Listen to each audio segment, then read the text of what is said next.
Alex, this person familiar with the situation, what exactly are they telling us?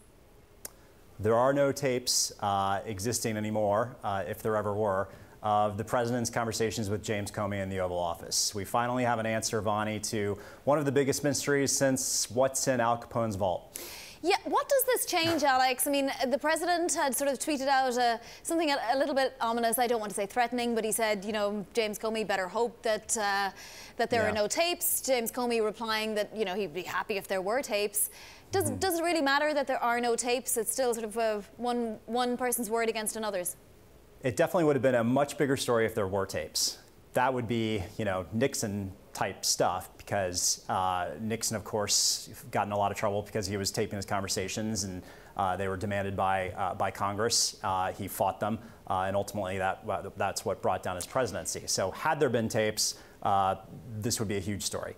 That there are no tapes is not really a surprise. Trump has telegraphed this. Now, the other point is this on the president's side that there are no tapes? Is there a possibility at all that, you know, on James Comey's side there are tapes? That's a great question. We think not.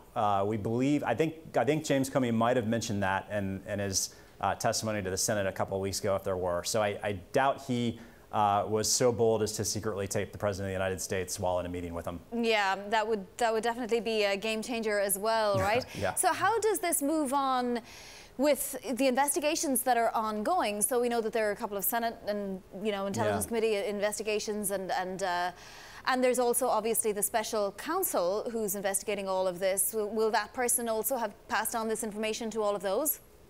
So this news broke today because the House Intelligence Committee, which is one of the panels investigating the whole Russia mess, had asked the White House to produce by tomorrow any tapes of conversations with Comey. They made that request after Trump himself, of course, made the suggestion on Twitter. So those investigations will proceed. Unfortunately, they won't have any audio evidence to work with.